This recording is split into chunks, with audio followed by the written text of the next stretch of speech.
Hello students, मैं अमृषा देशमुख फिर आपके सामने प्रेजेंट हूँ एक नए टॉपिक के साथ। और ये नया टॉपिक है, इसका नाम है कॉन्सेप्ट मैपिंग।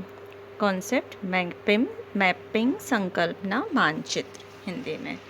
चलिए देखते हैं ये क्या है। इंट्रोडक्शन अगर हम कॉन्सेप्ट मैपिंग का देते हैं तो कॉन्सेप्ट मैप्स क्या होते हैं, इसका एक जनरल इंट्रोडक्शन पहले मैं आपको दूंगी। So concept maps are graphical tools या diagram for organizing and representing knowledge about certain concept। यहाँ क्या होता है, जो भी टॉपिक टीचर को पढ़ाना है या स्टूडेंट्स को पढ़ना है उस टॉपिक को हम लेते हैं और उस टॉपिक के अंदर बहुत सारे कॉन्सेप्ट्स रहते हैं। ठीक है, उन कॉन्सेप्ट्स को, उस टॉपिक के अंदर जो कॉन्सेप्ट्स हैं उसको स्टूडेंट्स को समझाने के लिए क्या करता है टीचर, एक उसका मेंटल फ्रेमवर्क जिसको कहते हैं हम डायग्राम फॉर्म में, आप सिंपल लैंग्वेज में आपने फ्लो चार्ट्स देखे हैं, फ्लो चार्ट के द्वारा उस चीज़ को स्टूडेंट्स के सामने रखता है। तो वो होता है कॉन्सेप्ट मैप। जैसे रोडवेज एक तरह का ये हो गया, रोडवे यानी कहीं जाने का रास्ता। तो किसी कॉन्सेप्ट को समझने के लिए उस कॉन्सेप्ट के अंदर जो सब कॉन्सेप्ट हैं उनको लेके हमने एक मैप बना लिया, तो वो कॉन्सेप्ट मैप हो गया। जैसे कि मैं आपको आगे डायग्राम में दिखा रही हूँ, ये हो गया एक कॉन्सेप्ट मैप। किस चीज़ का? Structure of atom. नीचे देखिए हेडिंग लिखिए स्ट्रक्चर ऑफ एटम। आप साइंस स्टूडेंट्स हैं, आपको पता है एटम क्या होता है और उसका स्ट्रक्चर कैसा होता है। आपको ये चीज़ इम्पार्ट करना है नॉलेज टू स्टूडेंट्स, तो आप क्या करेंगे, एटम के स्ट्रक्चर का एक कॉन्सेप्ट मैप पहले बनाएंगे जो स्टूडेंट के सामने प्रेजेंट करेंगे। ठीक है, तो एक फ्रेमवर्क है, ये फ्रेमवर्क पहले से बना लिया जाता है। एटम से रिलेटेड सारी जानकारी या इन्फॉर्मेशन या नॉलेज को स्टूडेंट्स को देने के पहले एक फ्रेमवर्क बना लिया। ठीक है, तो ये फ्रेमवर्क है, इसमें साफ साफ आपको दिख रहा है कि एटम होता है। एटम के अंदर में एटम के दो पार्ट्स होते हैं, आउटर रीजन एक सेंट्रल रीजन। ठीक है, ये आपको पता है। अब आउटर रीजन में इलेक्ट्रॉन्स मूव करते हैं और सेंट्रल रीजन में एक न्यूक्लियस होता है। अगेन न्यूक्लियस के अंदर प्रोटॉन्स रहते हैं और न्यूट्रॉन्स रहते हैं, और ये जो दोनों होते हैं प्रोटॉन और न्यूट्रॉन, इनको कहा जाता है न्यूक्लियॉन। ठीक है, तो ये हो गया कॉन्सेप्ट मैप एटम के स्ट्रक्चर का। तो ये है कॉन्सेप्ट मैप। अब इसके बारे में हम देखते हैं, इसके बारे में अभी हमने बताया। अब आप समझेंगे कि कॉन्सेप्ट मैप्स आप ग्राफिकल टूल्स, ग्राफिकल है ना, ग्राफ के थ्रू, डायग्राम के थ्रू आपने जो कॉन्सेप्ट है उसके अंदर के सब कॉन्सेप्ट और इन्फॉर्मेशन को आपने ऑर्गेनाइज कर दिया स्टूडेंट्स के लिए। ठीक है, अब ये डेवलप किसने किया था? इट वाज डेवलप्ड बाय नोवेक इन 1984, और ये बेस्ड है ऑसुबेल्स की लर्निंग थ्योरी, जिसको कहते हैं मीनिंगफुल लर्निंग। ऑसुबेल की है, ऑसुबेल एक साइकोलॉजिस्ट थे, उन्होंने मीनिंगफुल लर्निंग दी थी। मीनिंगफुल लर्निंग में ऑसुबेल ने क्या बोला था कि इन्फॉर्मेशन, जो भी स्टूडेंट नई इन्फॉर्मेशन गेन करते हैं वो तभी गेन होती है when new knowledge is interacted with the students previous knowledge. ठीक है, तो नई नॉलेज प्रीवियस नॉलेज के बेस पे स्टूडेंट गेन करते हैं। और उन्होंने बताया था कि यहाँ जो इस किसी टॉपिक से संबंधित कॉन्सेप्ट है उनमें विभिन्न कॉन्सेप्ट में आपस में एक लिंक स्थापित करके एक स्ट्रक्चर बना के स्टूडेंट को सिखाया जाता है। ठीक है, तो ये ऑसोबेल की लर्निंग, मीनिंगफुल लर्निंग थ्योरी पे बेस्ड है। Now it represents ideas and information in boxes और circles connected through labelled arrows. देखो यहाँ जो भी कॉन्सेप्ट है, इंफॉर्मेशन है, उसको सर्कल या बॉक्स के अंदर प्रेजेंट किया जाता है, और एक कॉन्सेप्ट, एक सर्कल को दूसरे सर्कल से एरो के थ्रू कनेक्ट किया गया है। ठीक है, और ये जो एरो हैं इनके साथ साथ उनके लिंकेज वर्ड लिखे, जैसे आउटर रीजन, अपने एरो आया, आउटर रीजन में इलेक्ट्रॉन्स रहते हैं तो लिखा है आउटर रीजन। यहाँ देखिए consist of electron. Central region is called, क्या कहते हैं सेंट्रल रीजन को? न्यूक्लियस। तो ये एरो के थ्रू एक कंसेप्ट को दूसरे कॉन्सेप्ट से जोड़ा जाता है। ये कॉन्सेप्ट मैप है। तो it represents ideas and information in boxes और circles connected through labelled arrows. ठीक है, एरोज हैं और वो भी कैसे हैं? लेबल्ड है। लेबल्ड है यानी उनका नाम है, कंसिस्ट ऑफ, इज कॉल। ठीक है, नाउ इट हैज़ वेरियस की concepts of topic arranged in hierarchical order. इन्होंने बोला कि एक कॉन्सेप्ट के अंदर बहुत सारे सब कॉन्सेप्ट्स होते हैं या की कॉन्सेप्ट्स रहते हैं जिनको हायरार्किकल ऑर्डर में अरेंज किया जाता है। देखो हायरार्किकल ऑर्डर कैसा है कि विभिन्न कॉन्सेप्ट्स हैं, जैसे एटम। एटम एक मेन कॉन्सेप्ट है। अब एटम के की कॉन्सेप्ट क्या क्या है कि हमको एटम समझने के पहले उसका आउटर रीजन समझना पड़ेगा, सेंट्रल रीजन समझना पड़ेगा, ये की कॉन्सेप्ट हुआ। फिर आउटर रीजन को भी समझने के लिए हमें पता होना चाहिए कि वहाँ इलेक्ट्रॉन है, तो इलेक्ट्रॉन एक की कॉन्सेप्ट हुआ। सेंट्रल रीजन को न्यूक्लियस कहते हैं, ये की कॉन्सेप्ट हुआ। न्यूक्लियस में प्रोटॉन रहते हैं, न्यूट्रॉन रहते हैं, और इन प्रोटॉन न्यूट्रॉन को मिला के दोनों को न्यूक्लियॉन कहते हैं। तो ये सारे जो की कॉन्सेप्ट है इनको एक दूसरे से एरो के थ्रू कनेक्ट किया जाता है, और ये जो एरो के थ्रू कनेक्ट करते हैं इनको लेबल भी किया जाता है, जैसे कंसिस्ट ऑफ, इज कॉल्ड। ठीक है, तो ये कॉन्सेप्ट मैप का एक जनरल आइडिया है। आपको मैंने एग्जाम्पल भी दे दिया कि कॉन्सेप्ट मैप क्या होते हैं। और दूसरी चीज़ इनको हमने बोला हायरार्किकल ऑर्डर में जमे रहते हैं। हायरार्किकल ऑर्डर क्या होता है कि एक जनरल आइडिया, एटम एक जनरल आइडिया है, ठीक है, तो ये सबसे टॉप पे रहता है। जो जनरल आइडिया है, जो हमें किसी को बताना है, जिसकी इन्फॉर्मेशन देना है, वो सबसे टॉप पे रहता है। और उसके नीचे जो रहता है वो एक धीरे धीरे हायरार्किकल में जनरल आइडिया एटम, फिर धीरे धीरे स्पेसिफिक टाइप के कॉन्सेप्ट आते जाते हैं। जैसे एटम है, हमने बोला जनरल आइडिया है, और it is general and it is more inclusive. जो टॉप पे कॉन्सेप्ट रहता है वो जनरल कॉन्सेप्ट रहता है और मोर इंक्लूसिव रहता है। मोर इंक्लूसिव यानी अपने आप में जो ज़्यादा चीज़ें समाहित किया है। कैसे एटम मोर इंक्लूसिव है? क्योंकि एटम के अंदर आउटर रीजन भी है, सेंट्रल रीजन भी है। सेंट्रल रीजन के अंदर न्यूक्लियॉन्स है, आउटर रीजन में इलेक्ट्रॉन है। तो आप देखिए एटम के अंदर कितनी सारी चीज़ें हैं, तो इसलिए इसको कहा है कि जनरल टर्म है। और मोर इंक्लूसिव यानी अपने आप में बहुत सारी चीज़ें समाहित किया है।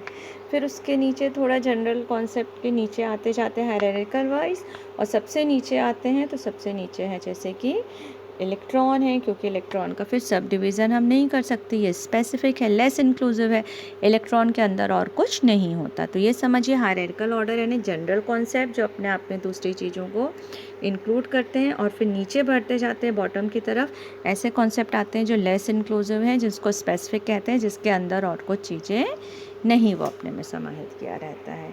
तो यहाँ पे ये पॉइंट आपको क्लियर हो गया है, ठीक है। अब हम आते हैं एक दो चीज़ और बता दें कि क्या बताना चाह रही थी मैं आपको। हाँ, हाँ, और एक चीज़ इसमें और बताना है कि concepts occurring at same level of observation, ध्यान दीजिएगा, concepts occurring at same level of observation are placed at the same horizontal level. जैसे concept at the same level, जैसे एटम के बाद आउटर रीजन और सेंट्रल रीजन बोला, ये almost जो ऑब्जर्वेशन होता है सेम लेवल पे होता है। तो हमने हॉरिजॉन्टल में देखो उसको हॉरिजॉन्टली उसका लेवल सेम रखा है। हमने ऐसा नहीं किया है कि आउटर रीजन को नीचे ले आए और न्यूक्लियस के सामने कर दिया, ठीक है। तो ये जो लेवल है ये आउटर रीजन और सेंट्रल रीजन ऑब्जर्वेशन में एक तरह का लेवल है, तो हमने हॉरिजॉन पे एक तरफ उसको रखा है। ये चीज़ यहाँ पे क्लियर हो गई। अब इसके बाद हम आगे बढ़ते हैं। कंपोनेंट ऑफ कॉन्सेप्ट मैप के कंपोनेंट क्या क्या रहते हैं। तो सबसे पहले हम कॉन्सेप्ट मैप के कंपोनेंट देख रहे हैं, तो नाम ही बता रहे हैं कि कॉन्सेप्ट मैप मतलब इसमें कॉन्सेप्ट होगा। अब कॉन्सेप्ट क्या होता है? कॉन्सेप्ट होता है किसी भी चीज़ का मेंटल फ्रेमवर्क, ठीक है, mental framework of an object और एन इवेंट, और it has identifiable characteristics and label. किसी भी चीज़ को हम कॉन्सेप्ट कहते हैं जब उस कॉन्सेप्ट का हमारे दिमाग में एक मेंटल फ्रेमवर्क बना रहता है, और उस मेंटल फ्रेमवर्क के साथ उसके एट्रीब्यूट्स यानी गुण जुड़े रहते हैं। जैसे मैंने लास्ट क्लास में भी बताया था, कॉन्सेप्ट मदर, माँ का कॉन्सेप्ट, हमारे दिमाग में माँ का एक मेंटल फ्रेमवर्क है, पिक्चर है कि loving, caring, takes care of child, always around the child. ऐसे माँ का कॉन्सेप्ट है हमारे दिल में कि समझ गए, इन हिंदी में माँ है जो बहुत प्यार करती है, लविंग है, बच्चों का ध्यान रखती है। एक प्यारी सी इमेज हमारे दिमाग में माँ की बनी है। तो ये जो है कि ख्याल रखती है, केयरिंग है, लविंग है, उसकी कैरेक्टरिस्टिक्स हैं यानी गुण है। तो माँ एक कंसेप्ट है, उससे संबंधित उसकी खास विशेषताएं हैं, गुण हैं जो उस शब्द से जुड़े हुए हैं। तो वो उस कॉन्सेप्ट के एट्रीब्यूट्स हुए या उसके गुण हुए, और उस कॉन्सेप्ट का एक लेबल होता है यानी उसका एक नाम होता है, वो नाम है माँ। दूसरा एग्जाम्पल दिया हमने टेबल, टेबल एक कॉन्सेप्ट है। क्यों कॉन्सेप्ट है? क्योंकि हमारे दिमाग में जैसे ही टेबल शब्द आता है तो हमारे दिमाग में क्या फ्रेमवर्क बन जाता है कि टेबल एक चीज़ है जिसके लेग्स होते हैं, जिसके बल पे वो खड़ी रहती है, उसका एक फ्लैट टॉप होता है जिस पे हम चीज़ों को रख सकते हैं, और उसका एक नाम है table.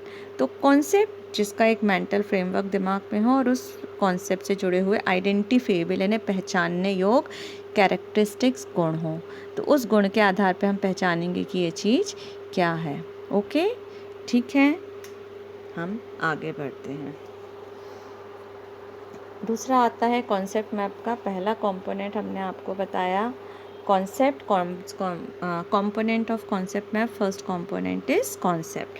Then second component of concept map is linkage.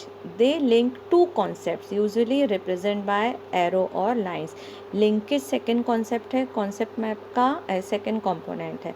तो देखिए पहला component हो गया concept, या अलग अलग atom, outer region, central region, nucleus, electron, ये कॉन्सेप्ट्स हैं। फिर दूसरी चीज़ है लिंकेज। जितने भी सारे आपको एरो दिख रहे हैं ये हो गए लिंकेज जो कॉन्सेप्ट्स को आपस में जोड़ते हैं। ठीक है, तो दूसरा कंपोनेंट हो गया लिंकेज। तीसरा कंपोनेंट होता है इसका लेबल फॉर लिंकेज। क्या हुआ तीसरा कंपोनेंट? Label for linkage. जैसे यहाँ पे लेबल है, ये एरो है, इसका नाम है आउटर रीजन, और इलेक्ट्रॉन के बीच का जो एरो है उसका नाम है कंसिस्ट ऑफ। तो ये लेबल हो गया लिंकेज का नाम है। देन सेंट्रल रीजन और न्यूक्लियस के बीच का जो एरो है उसका नाम है इज कॉल्ड। तो ये label of linkage, label for linkage, ये नाम हो गए। ठीक है, इनको हम प्रोपोजिशंस भी कहते हैं। तो पहला कॉन्सेप्ट, दूसरा लिंकेज, तीसरा लेबल फॉर लिंकेज, इनको प्रोपोजिशंस भी कहते हैं, जो कि विभिन्न कॉन्सेप्ट्स के बीच रिलेशनशिप बताते हैं। विभिन्न कॉन्सेप्ट्स के बीच रिलेशनशिप बताते हैं। कैसे रिलेशनशिप बता रहे हैं कि आउटर रीजन और इलेक्ट्रॉन के बीच क्या रिलेशनशिप है? कंसिस्ट ऑफ, कि आउटर रीजन अपने आप में इलेक्ट्रॉन को रखता है।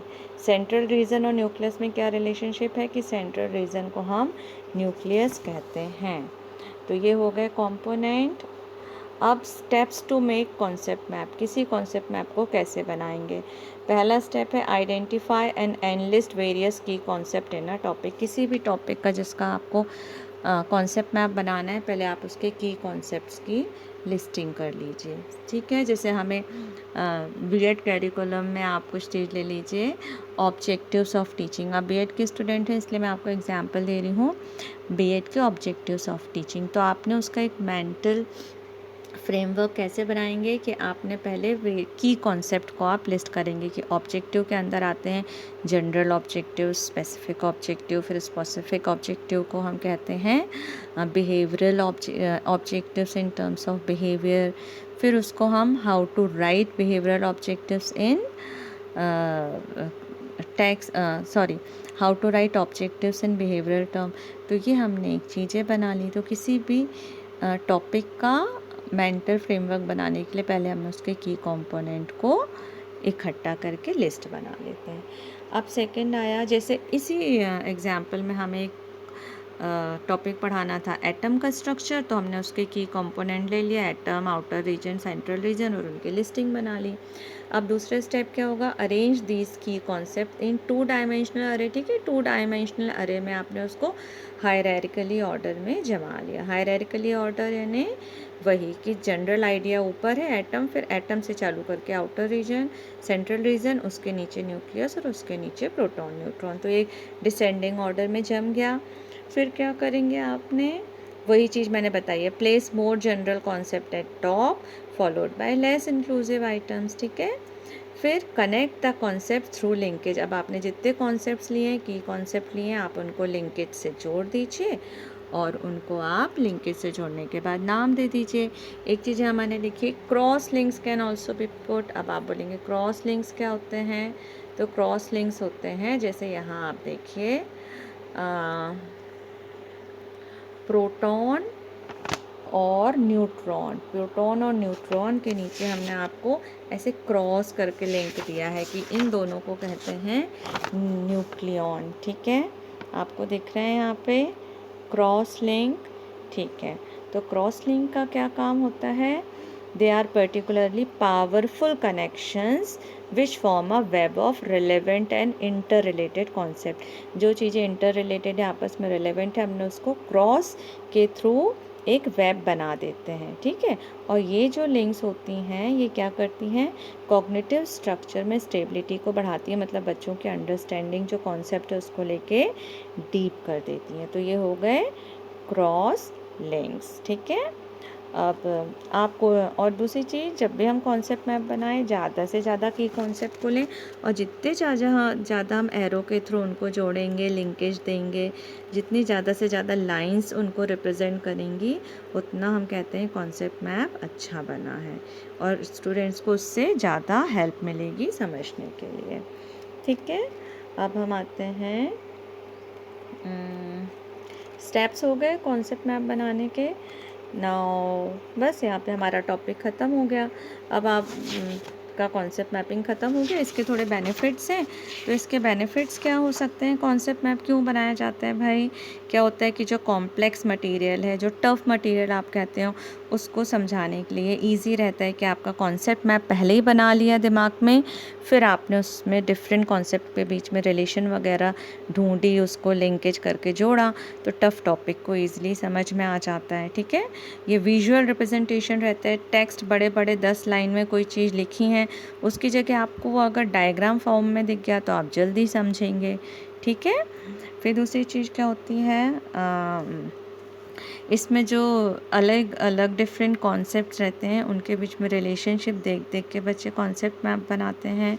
तो यहाँ पे उनकी एक नए मीनिंग के साथ वो सब्जेक्ट को समझते हैं, मतलब मीनिंगफुल लर्निंग होती है, क्योंकि वो खुद मीनिंग देख देख के विभिन्न कॉन्सेप्ट को आपस में जोड़ते हैं, ठीक है। फिर जब एग्ज़ाम टाइम में कई बार क्या होता है कि हमें चीज़ों को समरी करना पड़ता है ना, समराइज़ करना पड़ता है याद करने के लिए, तो आप बड़े बड़े 10-10 पेज के आंसर ना लिख के आप सिर्फ उसको फ्लो चार्ट के फॉर्म में, इस कॉन्सेप्ट मैप के फॉर्म में आप उसको समराइज़ कर लो, ठीक है। एग्ज़ाम में बहुत अच्छा रहता है। फिर इसमें चीज़ों को एक्सप्लिसिट, जो चीज़ें शब्दों के अंदर है जो हमें नहीं दिख रही हैं, एब्स्ट्रैक्ट थिंग, ये एक्सप्लिसिट इन्हें देखने लगती हैं, दिखने लगती हैं कि किस चीज़ में आपस में क्या रिलेशन है। तो ऐसे बहुत से बेनिफिट्स हैं जो कि कॉन्सेप्ट मैप से स्टूडेंट्स को समझ में आते हैं, ठीक है। तो हमारे टॉपिक यहाँ ख़त्म हुआ। नेक्स्ट क्लास में मैं नेक्स्ट टॉपिक के साथ आपके सामने प्रेजेंट होंगी। Till then good bye.